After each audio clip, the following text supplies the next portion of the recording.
Salut, c'est Greg. J'ai testé pour vous comment voyager en pleine période Covid de la France vers un des territoires les plus stricts du monde, j'ai nommé Hong Kong. Avec strict, je veux bien entendu parler des mesures sanitaires qui s'appliquent aux voyageurs arrivant à Hong Kong. Si ce n'est pas déjà fait, abonnez-vous en cliquant simplement sur le bouton en dessous de cette vidéo. Je publie régulièrement des conseils sur l'expatriation basés sur mon expérience de 27 ans de vie à l'étranger. Dans cette vidéo, vous apprendrez comment, malgré cette période de coronavirus, on peut voyager et quels sont les trucs d'expatriés pour s'adapter au durcissement des règles de déplacement à l'étranger. Pour replacer cette vidéo dans son contexte, étant donné que les règles sanitaires changent constamment, j'indiquerai clairement les dates de mes différentes étapes.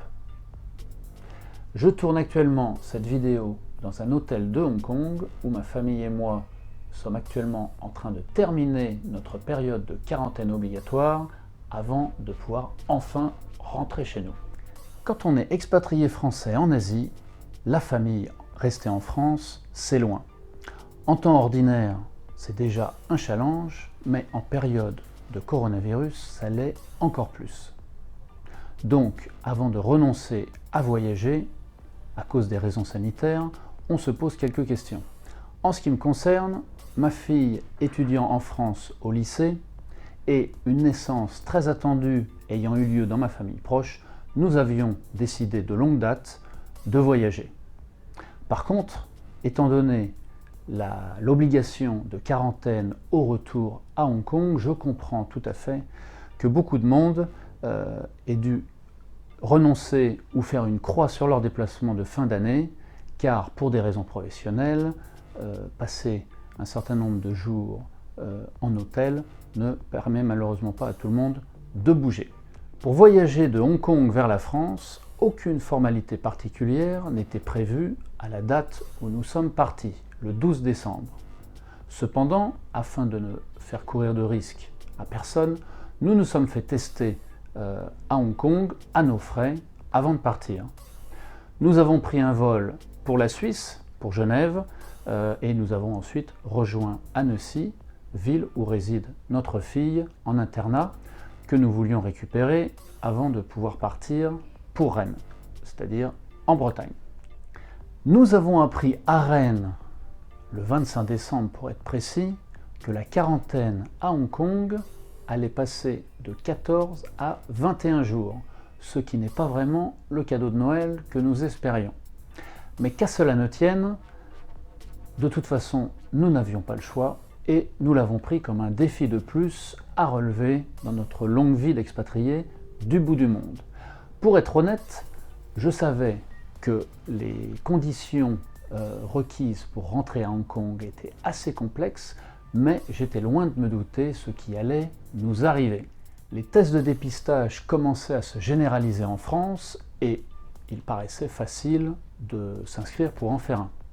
Là où les choses se sont compliquées, c'est quand nous avons demandé au laboratoire de tamponner le formulaire en anglais pour Hong Kong. Aucun des 3 laboratoires à qui nous avons demandé n'a accepté de le faire, expliquant que les résultats d'analyse comportait une mention en anglais du résultat. Mon erreur a été bien entendu d'être trop optimiste sur ce point et de penser que cela ferait l'affaire. D'autant que comme il faut faire ces tests 72 heures avant son dernier vol de correspondance, j'avais très peu de temps pour effectuer plus de recherches pour trouver un laboratoire qui accepte. Bref, notre aventure de retour sur Hong Kong commence le 26 décembre alors que nous nous rendons à Genève en train pour prendre notre premier vol de Genève à Zurich. Nous nous rendons au comptoir d'enregistrement et la personne en charge de contrôler valide ceci, donc notre passeport français, notre carte de résident permanent, notre confirmation de réservation d'hôtel pour 21 jours de quarantaine dans un des 36 hôtels autorisés par les autorités de Hong Kong, et puis bien évidemment le résultat négatif du test Covid ainsi que la confirmation par le Consulat général de France que le laboratoire qui a fait le test est certifié ISO et reconnu par les autorités françaises. Nous voilà partis de Genève pour Zurich pour prendre notre vol de correspondance Zurich-Hong Kong. Là où les choses se gâtent, c'est que juste avant de pouvoir embarquer dans notre vol de correspondance, donc la compagnie aérienne a mis en place un système de contrôle des documents beaucoup plus strict que ce que nous avions vu à Genève, et une des personnes en charge de ces contrôles, qui est d'ailleurs une société tierce contractée par la compagnie aérienne suisse, cette personne, en regardant tous les documents, décide que le résultat du test Covid n'est pas complètement en anglais et que par conséquent, il ne sera pas accepté par les autorités de Hong Kong. Donc nous nous voyons refuser d'embarquer. À force de discuter, cette personne nous précise que avec un tampon d'un médecin généraliste sur le formulaire tout en anglais pour Hong Kong, nous pourrions éventuellement embarquer. Il restait 15 minutes, je téléphone à ma famille en France, qui par miracle connaît un médecin près de chez eux qui pourrait tamponner ce formulaire et tamponner notre résultat d'analyse du laboratoire afin que ce document devienne conforme et acceptable. À peine j'ai reçu les photos de ces documents, je me précipite vers ce responsable de l'embarquement qui, à notre grande surprise, à notre mauvaise surprise, déclare qu'il doit quand même vérifier ça avec les autorités de Hong Kong, mais comme il est déjà 23 h à Hong Kong, 16 h heure de Suisse, que par conséquent, de toute façon, il ne peut pas nous laisser embarquer. Nous discutons encore et encore, mais ils ne veulent rien savoir. D'ailleurs, d'autres familles françaises se voient également refuser d'embarquer.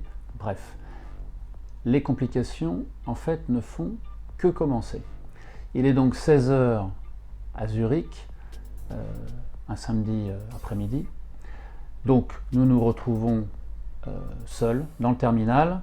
Cependant, une employée de la compagnie aérienne suisse nous propose quand même de nous ramener gratuitement à Genève si nous le désirons.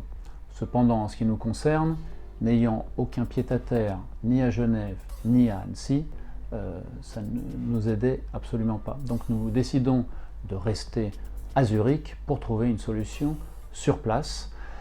La fréquence des vols de Suisse vers Hong Kong a beaucoup baissé, c'est-à-dire qu'il n'y a que 2 vols par semaine et le prochain vol sera que dans 3 jours, avec un dimanche entre les deux.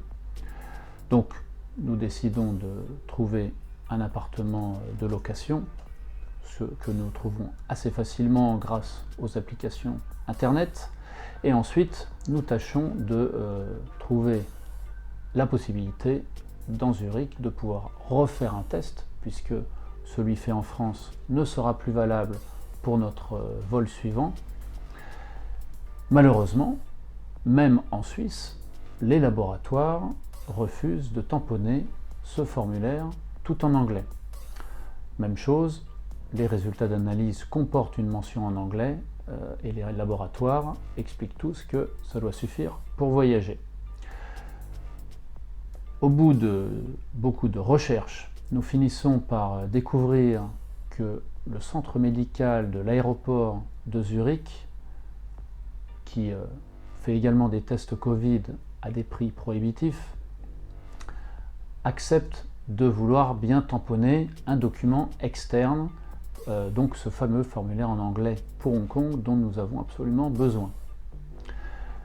Donc nous prenons rendez-vous. Malheureusement, il y a beaucoup de demandes, donc nous ne pouvons pas avoir un rendez-vous assez vite, d'autant qu'en Suisse, les résultats des tests ne sont garantis que sous 48 heures et non pas 24 heures comme en France, ce qui est trop juste pour nous pour prendre le vol 3 jours après le vol initial. Donc nous remettons notre vol à 1 semaine et décidons de faire le test dans les 72 heures avant notre vol. Ce n'est pas fini, il nous faut encore ce fameux document qui confirme que le laboratoire faisant le test est reconnu par les autorités locales et est certifié ISO. Il faut un document officiel des autorités locales. Le centre médical ne peut pas nous faire ça.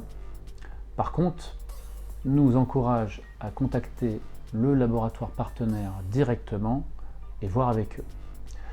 Donc nous contactons ce laboratoire qui, heureusement, a ce type de certification disponible sur leur site internet en plusieurs langues, dont l'anglais. Nous sommes donc presque au bout de nos efforts pour pouvoir enfin rentrer chez nous. Ces procédures nous ont cependant immobilisés 1 semaine entière à Zurich, ce qui nous a donné en tout cas la possibilité de visiter cette ville charmante que nous ne connaissions pas.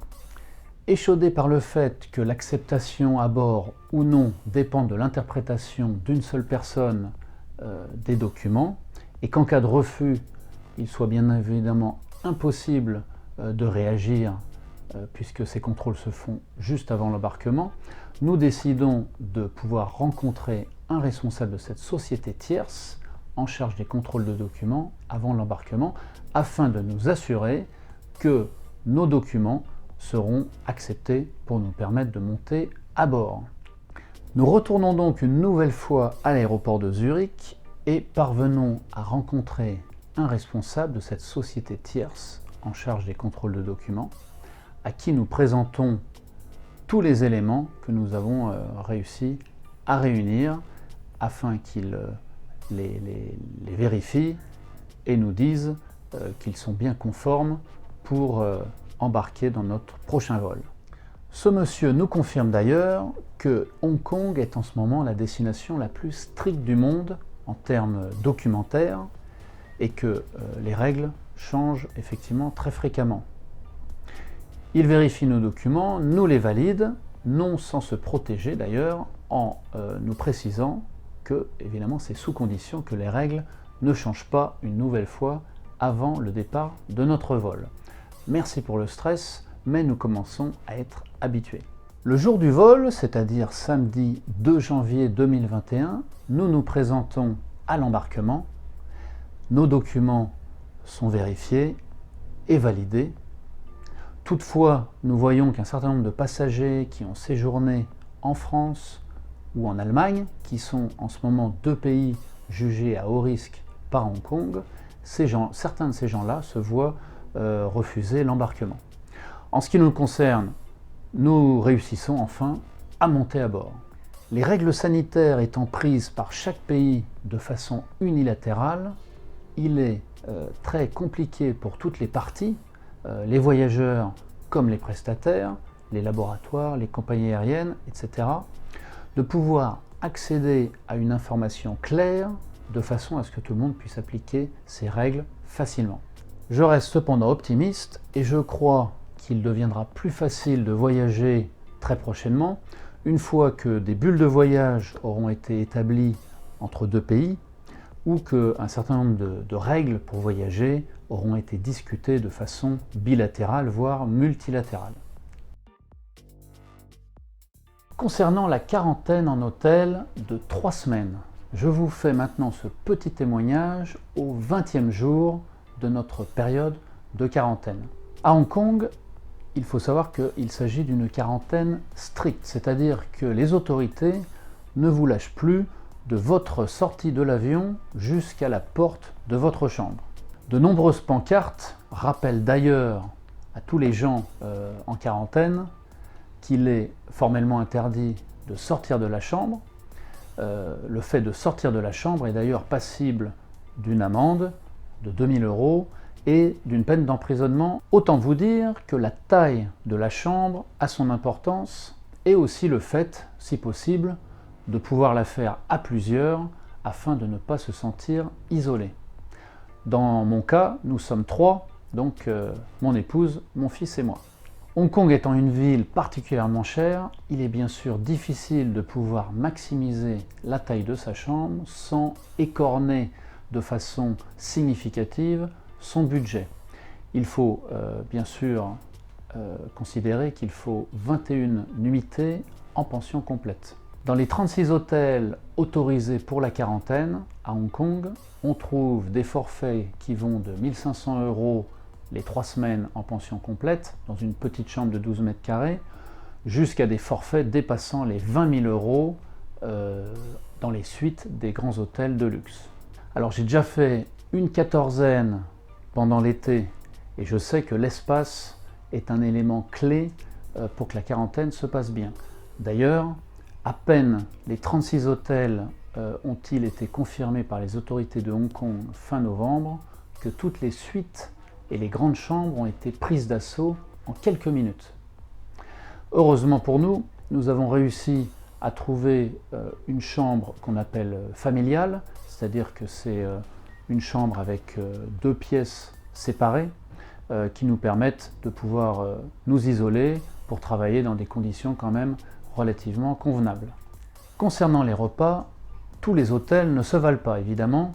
Beaucoup, comme le nôtre, ont choisi de fermer leur cuisine et sous-traitent en fait la livraison des repas à des sociétés extérieures dont la qualité ressemble plus à des repas de cantine scolaire que véritablement à des repas pour des hôtels.